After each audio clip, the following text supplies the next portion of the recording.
शाम के 5 बज रहे हैं। अब देखिए 24 घंटे 24 रिपोर्टर। सबसे पहले इस शो की 4 बड़ी खबरें देख लेते हैं। प्रशांत बताएंगे एनडीए में सीट बंटवारे के ऐलान के बाद जारी है विवाद। अब एलजेपी ने कहा जो वादा किया वो निभाया नहीं। अमित शाह ने कहा मिशन 185 का लक्ष्य है एनडीए का। प्रकाश कुमार बताएंगे 19 सितंबर को पश्चिम चंपारण में राहुल गांधी की रैली में मौजूद रहेंगे नीतीश, लेकिन नहीं जाएंगे लालू यादव।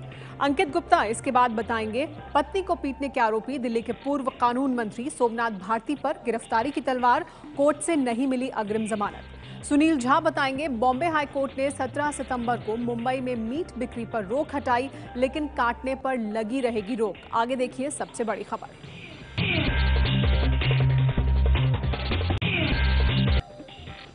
24 घंटे में आगे बढ़ने से पहले सूत्रों के हवाले से खबर आ रही है कि एनडीए में सीट बंटवारे को लेकर रामविलास पासवान खुश नहीं हैं। सूत्रों के मुताबिक रामविलास पासवान 42 सीटें चाहते थे, लेकिन उन्हें सिर्फ 40 सीटें ही मिली हैं। हालांकि सीटों के ऐलान के तुरंत बाद जब हमारे संवाददाता प्रकाश ने रामविलास पासवान और चिराग पासवान से बात की थी, तो उन्होंने कहा था कि बंटवारे से वो खुश हैं और सीट कभी मुद्दा था ही नहीं। लेकिन अब जानकारी मिल रही है कि रामविलास पासवान नाराज हैं।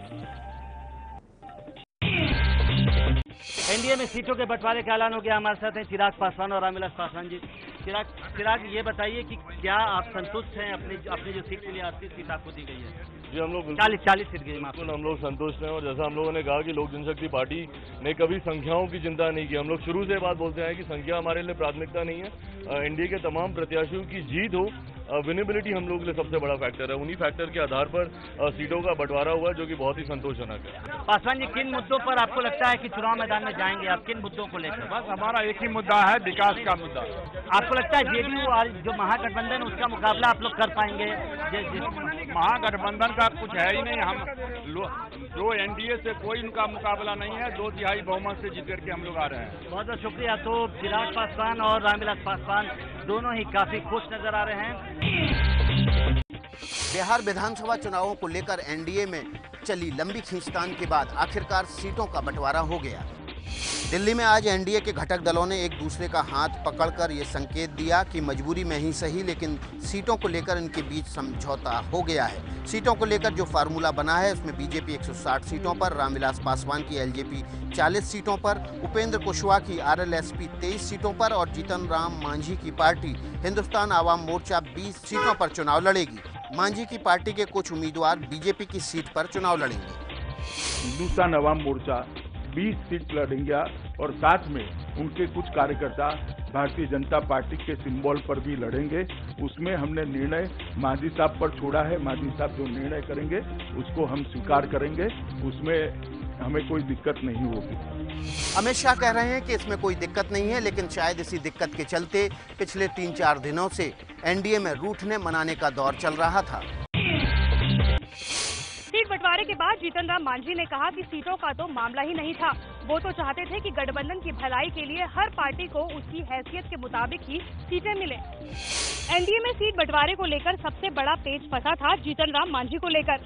मांझी को मना लिया गया कुछ सीटें ज्यादा देने का आश्वासन देकर। सीट बंटवारे से पहले मांझी और अमित शाह के बीच मिठाई खिलाकर सहमति की रस्म अदायगी भी निभाई गई। सीट ज्यादा की बात नहीं थी, बात ये थी हम एनडीए के पक्ष की बात कर रहे थे कि जिसका जनाधार है, जो पॉपुलर है गरीबों में, अगर उसको सीट ज़्यादा दीजिएगा, लड़ने का उसको मौका मिलेगा, हम समझते हैं कि उसके उम्मीदवार ज़्यादा जीत के आवेंगे। इसीलिए आप इस पर विचार करें, और लोग विचार किया। दरअसल मांझी चाहते थे कि उन्हें 25 सीटें मिले, क्योंकि बिहार में उनका वर्चस्व ज्यादा है। पटना में जीतन राम मांझी के घर पर सेलिब्रेशन भी हो रहा है। इस वक्त आप देख सकते हैं कि जितने कार्यकर्ता हैं वो इस वक्त मिठाई खिलाकर और एक दूसरे पर रंग लगाकर खुशी का इजहार कर रहे हैं। मेरे साथ प्रवक्ता जो है दानिश, वो इस वक्त मौजूद है, उनसे बात करते हैं। लेकिन नाराज थे आप कि इतनी सीटों पर लड़ेंगे, पासवान से ज्यादा सीटों पर लड़ेंगे? देखिए, हमारा जो मेन एजेंडा था कि बिहार में कुशासन से बिहार के आम आवाम को मुक्ति दिला के सुशासन की स्थापना करनी है, और उस वक्त हम उस ओर हम कदम बढ़ा रहे हैं। किसको क्या सीटें मिली हैं इससे हमें कोई मतलब नहीं। यहाँ हम लोग सब एनडीए के लिए आए हैं। देखिए, हम लोग कभी नाराज, सीट मेरा कोई मुद्दा नहीं था। मेरा एक ही मुद्दा था हमारा राष्ट्रीय अध्यक्ष का, कि हम लोग गठबंधन में एक साथ रहकर ये नीतीश कुमार जो गद्दी पर बैठे इनको कैसे खत्म करे। लेकिन जैसे ही जीतन राम मांझी की गाड़ी अमित शाह के घर से बाहर इस तरफ को आई बिहार भवन जाने के लिए, सामने की तरफ से, रोड के सामने की तरफ से ये टोयोटा कार आ रही थी और इस गाड़ी का एक्सीडेंट हुआ यहाँ पर। ये देखिए, इस गाड़ी की जो सीधे हाथ की तरफ हिस्से का अगला हिस्सा है वो पूरी तरह से खत्म हो गया, जबकि जीतन राम मांझी की गाड़ी के अगले हिस्से को भी नुकसान हुआ। इस रोड पे सीधा आ रहा था, ठीक है, मैं सीधा रोड पे आ रहा हूँ। इनको दिखना चाहिए डिवाइडर नहीं लगा हुआ है। आपको रोड पे लाने से पहले इंडिकेटर देना चाहिए, हॉर्न देना चाहिए, आराम से देखते हुए। अगर आपको दिख रहा है कोई गाड़ी पीछे से आ रही है, आप स्लो कर सकते हो, रुक सकते हो जाने के लिए, बिना रुके आप गाड़ी बीच में डाल रहे हो। आपकी बात हुई क्या उनसे? क्या कार्ड दिया है, क्या किया? उन्होंने बस अपना विजिटिंग कार्ड दिया है फिलहाल। जीतन राम मांझी गाड़ी को छोड़कर बिहार भवन चले गए हैं और पुलिस फिलहाल इस गाड़ी को यहाँ से थाने ले जा रही है ताकि इस मामले में आगे की कानूनी कार्रवाई की जा सके।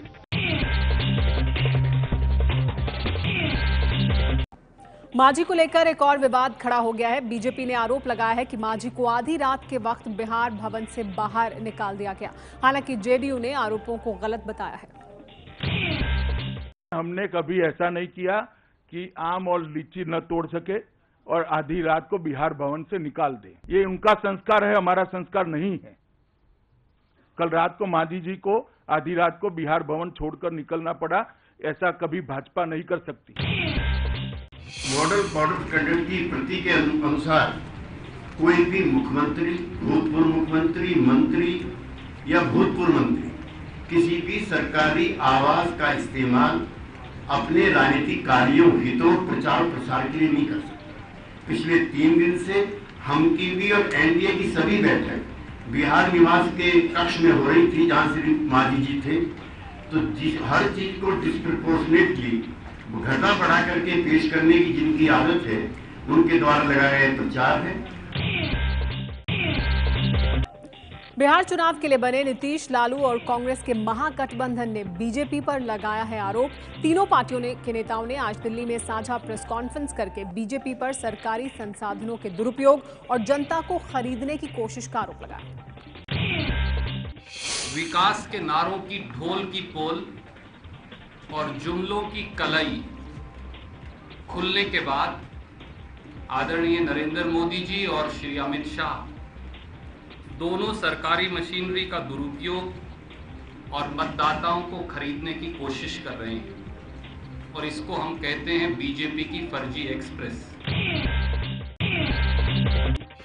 19 सितंबर को बिहार के पश्चिम चंपारण में राहुल गांधी की रैली में शामिल होंगे नीतीश कुमार, लेकिन नहीं जाएंगे लालू प्रसाद यादव। 19 सितंबर को बिहार के पश्चिम चंपारण में कांग्रेस उपाध्यक्ष राहुल गांधी की रैली होनी है। पहले खबर आई थी कि इस कार्यक्रम में कांग्रेस उपाध्यक्ष राहुल गांधी, मुख्यमंत्री नीतीश कुमार और आरजेडी अध्यक्ष लालू प्रसाद यादव तीनों एक साथ मौजूद रहेंगे। लेकिन अब ये पता चला है कि कार्यक्रम में राहुल के साथ नीतीश कुमार तो रहेंगे, लेकिन लालू प्रसाद इसमें नहीं जा रहे हैं। हालांकि आरजेडी की तरफ से लालू की जगह उनके बेटे तेजस्वी यादव रैली में शामिल होंगे। हाल ही में लालू यादव ने एबीपी न्यूज के खास कार्यक्रम घोषणा पत्र में कहा था कि उनके बेटे तेजस्वी बिहार की राजनीति में अहम भूमिका निभाएंगे। तो क्या नीतीश और राहुल के साथ इस रैली में मंच पर भेजकर अपने बेटे के उसी बड़ी भूमिका के बारे में संकेत दे रहे हैं? आरजेडी अध्यक्ष लालू प्रसाद यादव का आरएसएस पर हमला। पूछा, कोई महिला आज तक क्यों नहीं बनाई गई संघ प्रमुख? लालू प्रसाद ने आरएसएस पर हमला करते हुए ट्विटर पर लिखा है, कोई महिला आज तक संघ प्रमुख क्यों नहीं बनाई गई? गैर ब्राह्मण समाज के व्यक्ति को संघ प्रमुख क्यों नहीं बनाया जाता? आरएसएस और अफवाह और झूठ की उस्ताद पार्टी बीजेपी पिछड़ों दलितों का आरक्षण खत्म करने के लिए काम कर रहे हैं। आरएसएस एक घोर जातिवादी और स्वर्ण पुरुषवादी संगठन है। आरएसएस देश के 80% पिछड़ों एवं दलितों को ठगने का काम करता है। आरजेडी प्रवक्ता ने कहा है कि लालू यादव ने जो बातें आरएसएस के बारे में कही हैं, वो पूरी तरह से सही हैं और बिहार की जनता भी इस बात को अच्छी तरह जानती है। कांग्रेस अध्यक्ष सोनिया गांधी के दामाद रॉबर्ट वाड्रा सुरक्षा जांच के मामले में करेंगे गांधीगिरी। सभी एयरपोर्ट्स पर जाकर खुद अपने नाम को वीवीआईपी की लिस्ट से हटाएंगे। ये ऐलान खुद रॉबर्ट वाड्रा ने फेसबुक पर किया है। उन्होंने फेसबुक पर लिखा है, मैं भारत के हर एयरपोर्ट टर्मिनल पर जाऊंगा और वहां लगी वीवीआईपी लिस्ट में अपने नाम पर सफ़ेद टेप लगा दूंगा और फिर उस पर दस्तखत कर दूंगा। नज़र बनाए रखिए। 2 दिन पहले ही रॉबर्ट वाड्रा ने फेसबुक पर लिखा था, मैंने कई बार कहा कि मेरा नाम वीवीआईपी लिस्ट से हटा दें। क्या मुझे हर एयरपोर्ट पर जाकर खुद अपना नाम मिटाना पड़ेगा, या फिर ये सब मेरी छवि बिगाड़ने की किसी बड़ी साजिश के तहत किया जा रहा है? रॉबर्ट वाड्रा का नाम यूपीए के कार्यकाल के उस वीवीआईपी लिस्ट में शामिल रहा है जिनमें हवाई अड्डों पर सुरक्षा जांच से नहीं गुजरना पड़ता। इसे लेकर बीजेपी नेता कांग्रेस पर लंबे अरसे से निशाना साधते रहे, लेकिन मोदी सरकार बनने के 1.5 साल बाद भी वाड्रा का नाम इस लिस्ट में बना हुआ है। कुछ दिनों पहले खबर आई थी कि मोदी सरकार रॉबर्ट वाड्रा का नाम वीवीआईपी लिस्ट से हटाने वाली है, लेकिन उसके बाद सरकार ने स्पष्ट किया था कि रॉबर्ट वाड्रा का नाम वीवीआईपी की लिस्ट में बना रहेगा। कांग्रेस ने मुंबई में मीट की बिक्री पर लगी पाबंदी हटाने के बॉम्बे हाईकोर्ट के फैसले का स्वागत किया है। इसके साथ ही कांग्रेस ने जम्मू कश्मीर के बीजेपी नेता की तरफ से बीफ पार्टी दिए जाने पर सवाल भी उठाया है। कोर्टों से ही हमें रिलीफ मिलना था और ये बैन अभी ऑल इंडिया लेवल पर जहाँ जहाँ बीजेपी है वहाँ ये सब हो रहा है। और हैरानी की बात है, beef ban Jammu and Kashmir में है और बीजेपी का एमएलए वहाँ एक बीफ पार्टी करवा रहा है। तो ये चाहते क्या है इस देश में? क्या ये फैसिस्ट रिजीम लाने चाहते हैं या डिविसिव फोर्सेस को लाने चाहते हैं? ये सब जनता देख रहे हैं। ये बीफ पार्टी जम्मू कश्मीर के बीजेपी नेता खुर्शीद अहमद मलिक दे रहे हैं। खुर्शीद विधानसभा चुनाव में बीजेपी के उम्मीदवार थे, लेकिन वो चुनाव हार गए थे। बॉम्बे हाईकोर्ट ने 17 सितंबर को मुंबई में मीट बिक्री पर रोक हटाई, लेकिन काटने पर लगी रहेगी रोक। मुंबई हाईकोर्ट ने आज उस आदेश पर रोक लगा दी जिसके तहत 17 सितंबर को मुंबई में मीट की बिक्री पर पाबंदी लगाई गई थी। हालांकि अदालत ने 17 सितंबर के दिन जानवरों को काटे जाने पर लगी रोक को हटाने से इनकार कर दिया है। हाईकोर्ट ने यह आदेश मटन डीलर्स एसोसिएशन की तरफ से दायर याचिका पर सुनवाई के बाद दिया। हाईकोर्ट ने सुनवाई के दौरान ये भी कहा है कि महाराष्ट्र सरकार ने पर्यूषण पर्व पर 2 दिन के लिए मीट की बिक्री पर रोक लगाने का सर्कुलर तो 2004 में ही जारी किया था, लेकिन उसे कभी भी पूरी तरह से लागू नहीं किया गया था। कोर्ट ने यह भी साफ कर दिया है कि मीट की बिक्री पर पाबंदी लगाने वाले सरकारी आदेश पर रोक का यह फैसला सिर्फ मुंबई में लागू होगा, क्योंकि मीरा भाईंदर या नवी मुंबई में इस पाबंदी को चुनौती देने वाला कोई नहीं है। सरहद पर तनाव कम करने के लिए दिल्ली में बनी सहमति के 24 घंटे भी नहीं बीते थे कि पाकिस्तान ने सरहद पार से फायरिंग शुरू कर दी। इस फायरिंग में बीएसएफ का एक अफसर शहीद हो गया है। ये 2 तस्वीरें आप देख रहे हैं। पहली तस्वीर शनिवार की है जब पाकिस्तान रेंजर्स के डीजी उस समझौते पर दस्तखत कर रहे हैं जिसमें लिखा है कि सरहद पर मोर्टार और गोलियां नहीं दागेंगे, शांति का माहौल रखेंगे। दूसरी तस्वीर रविवार की है जिसमें पाकिस्तान की ओर से सरहद पर फायरिंग और मोर्टार शेल दागे जा रहे हैं। पाकिस्तान की ओर से रविवार को रजौरी और सांबा सेक्टर में फायरिंग की गई और मोर्टार शेल दागे गए। मोर्टार फटने से मंजाकोट सेक्टर में बीएसएफ की चौकी पर तैनात एक असिस्टेंट सब इंस्पेक्टर स्प्लेंडर लगने से गंभीर रूप से घायल हो गए। बाद में अस्पताल में उनकी मौत हो गई। शहीद हुए एएसआई सोहनलाल राजस्थान के सीकर के रहने वाले थे। इसके अलावा पाकिस्तान ने सांबा सेक्टर में भी जमकर फायरिंग की। फायरिंग का भारतीय सुरक्षा बलों ने भी मुकम्मल जवाब दिया है। हालांकि पाकिस्तान की ओर से हो रही फायरिंग से एक बात तो साफ हो गई है कि पाकिस्तान बातों से मानने वाला नहीं है। उसे जब तक उसी की भाषा में अच्छे से मजा नहीं चखाया जाता तब तक वो बाज नहीं आएगा। रविवार को एक टीवी न्यूज चैनल पर लाइव डिबेट के दौरान राधे मां के समर्थन में आए स्वामी श्री ओम जी और उनके विरोध में आई दीपा शर्मा के बीच मारपीट के मामले में दोनों ने ही एबीपी न्यूज के सामने अपना पक्ष रखते हुए सफाई दी है। रविवार को एक टीवी न्यूज चैनल में लाइव डिबेट के दौरान राधे मां के समर्थन में आए स्वामी श्री ओम जी और राधे मां के विरोध में आई दीपा शर्मा नाम की महिला के बीच मारपीट हो गई। पहले दीपा शर्मा उठी, उन्होंने अपना लेपल निकाला और स्वामी श्री ओम के थप्पड़ मारा। इसके बाद स्वामी श्री ओम ने भी पलटवार करते हुए दीपा शर्मा के साथ मारपीट शुरू कर दी। एबीपी न्यूज के सामने अपना पक्ष रखते हुए जहां एक तरफ स्वामी श्री ओम का कहना है कि उन्होंने पलटवार करते हुए अपनी जान बचाने के लिए मारपीट का कदम उठाया और उन्होंने कहा कि पहले से ये मारपीट प्लान लगती है, तो वहीं दीपा शर्मा ने भी एबीपी न्यूज के सामने अपना पक्ष रखते हुए कहा कि श्री ओम उनके पर्सनल चीज़ों को, उनकी पर्सनल बातों को ऑन एयर बोल रहे थे, जिससे वो काफी ज्यादा खफा थीं। हालांकि इस मामले की पुलिस जांच कर रही है, लेकिन जिस तरीके से लाइव डिबेट के दौरान ये मारपीट हुई वो वाकई में शर्मनाक है। बिग बॉस सीजन 5 में हिस्सा ले चुकी मॉडल पूजा मिश्रा एक बार फिर विवादों में है। पूजा मिश्रा का एक वीडियो इंटरनेट पर वायरल हुआ है, जिसमें वो एक होटल के स्टाफ के साथ मारपीट करती नजर आ रही हैं। सोशल नेटवर्किंग वेबसाइट फेसबुक पर डाला गया ये वीडियो वायरल हो गया है। ये वीडियो होटल के बाहर का है। बिग बॉस में हिस्सा ले चुकी पूजा मिश्रा जब होटल से चेकआउट कर रही थी, तभी होटल स्टाफ पूरी घटना का वीडियो बना रहा था, जिससे नाराज होकर पूजा मिश्रा ने वीडियो बना रहे शख्स के हाथ से मोबाइल छीनकर फर्श पर फेंक दिया। पूजा ने एक होटल स्टाफ को थप्पड़ भी मार दिया। होटल स्टाफ का आरोप है कि पूजा मिश्रा ने इस दौरान जमकर गाली गलौज भी की। पूजा मिश्रा पहले भी गलत वजहों से विवाद में रह चुकी हैं।